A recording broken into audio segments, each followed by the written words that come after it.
नमस्कार. मी भाऊ तोरसेकर. तुम्ही बघत आहात प्रतिपक्ष. मित्रांनो, गेला आठवडाभर प्रकृती नाजूक आजारी वगैरे असल्यामुळे फारसं काही करू शकलो नाही. फारसं म्हणजे काहीच करू शकलो नाही.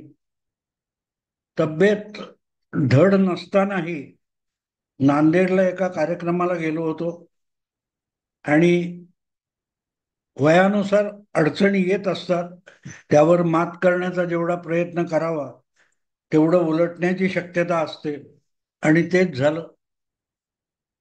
पहिली गोष्ट विनंती करीन की माझ्या परिवारातच 4-5 डॉक्टर आहेत आणि खरं तर माझा आजारपण हा त्यांच्या आनंदाचा विषय असतो, कारण तेवढ्याच वेळेला मी त्यांचं निमूटपणे ऐकतो, नाही तर त्यांनाही शहाणपण शिकवतो. त्यामुळे मला कुठचा आजार आहे, काय त्रास होतोय, त्याच्यावर उपाय उपचार वगैरे सांगण्यासाठी फोन वगैरे करू नका, काही करू नका. मी योग्य उपचारांच्या हातामध्ये आणि डॉक्टरांच्या तावडीत आहे याची खात्री बाळगा.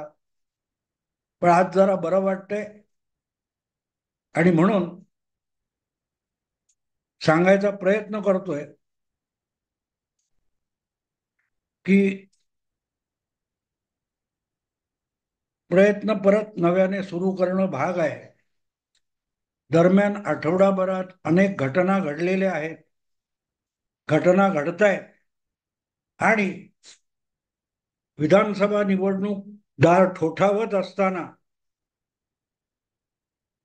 भाऊ शांत कसे, असं अनेकांना प्रश्न पडणं स्वाभाविक आहे. पण प्रकृतीसमोर आपण दादागिरी करू शकत नाही. आजारपण हा आपला बाप असतो आणि जे शरीर पाऊणशे वर्ष वापरून झालेलं आहे त्याच्यावर अधिक दादागिरी करता येत नाही. काही वेळेला ते शरीर, त्याची अवस्था याला शरण जावं लागतं आणि म्हणूनच आपल्या सगळ्या हौशी बाजूला ठेवून त्या प्रकृतीला शरण जावं लागतं. खरं सांगायचं तर घटना घडतायत असं मी म्हटलं, पण काय घटना घडतायत हे पण मला माहिती नाही.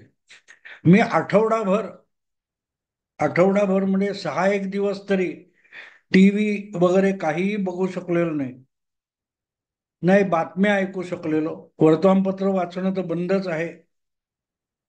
आणि त्यामुळे जे कानावर पडते, कुटुंबीय किंवा परिचित येऊन बोलतात त्यांच्याकडून थोडंफार कळतंय. त्यामुळे घडामोडी घडतायत हे कळतंय, पण त्याचा अन्वय लावण्यासाठी जेवढी व्यापक माहिती आपल्या हाती पाहिजे तेवढी मिळत नसेल, तर मग सध्या तरी प्रचलित घडामोडींकडे थोडी पाठ फिरवून नव्याने सुरुवात करताना वेगळे काही विषय हाताळावेत असं डोक्यात आलेलं आहे. आणि आपली प्रकृती ठीक नाही, त्यामुळे नियमितपणे व्हिडिओ करता येत नाहीयेत हे आपल्या पाठीराख्यांना सांगणं अगत्याचं वाटलं, म्हणूनच हा व्हिडिओ करतोय. एक गोष्ट साफ आहे की विधानसभा निवडणूक दारात उभी आहे आणि आणखीन 2 महिन्यात म्हणजे साधारण 50 ते 60 दिवसामध्ये ही निवडणूक उरकली जाईल याची प्रत्येकाला खात्री आहे. आणि त्या निवडणुकीत भाग घेऊ इच्छिणारे जे आहेत, लढायला उत्सुक असलेले जे लोक आहेत, त्या सगळ्यांची जी धावपळ चालू आहे त्याची सगळीच माहिती किंवा तुरळक माहिती सुद्धा माझ्याकडे येते असं मला वाटत नाही. म्हणूनच त्या माहितीच्या अभावी एकूणच विधानसभा निवडणुकीचं जे काय व्यापक स्वरूप असेल त्या व्यापक स्वरूपाचा उहापोह करून निवडणूक कुठल्या दिशेने जाऊ शकते आणि पार्श्वभूमीच्या आधारे ही निवडणूक काय करू शकते, तिचे निकाल कुठच्या दिशेने जाऊ शकतात किंवा कसे बदलू शकतात, प्रत्येक पक्षाने आपल्या आपल्या भूमिका कशा असाव्यात याचा कसा विचार करावा याबद्दल थोडं उहापोह करण्याचा माझा विचार आहे. त्यामुळे पुढले काही व्हिडिओ हे थेट सद्यस्थितीतील घडामोडींवर असण्यापेक्षा निवडणुकीच्या संदर्भात विविध पक्षांची जी काही भूमिका असावी असं मी म्हणतोय, त्यावर आधारित काही मांडावं असा माझा प्रयत्न राहील. एक दिवसानंतर हे व्हिडिओ मी रेकॉर्डिंग करायला सुरुवात करीन.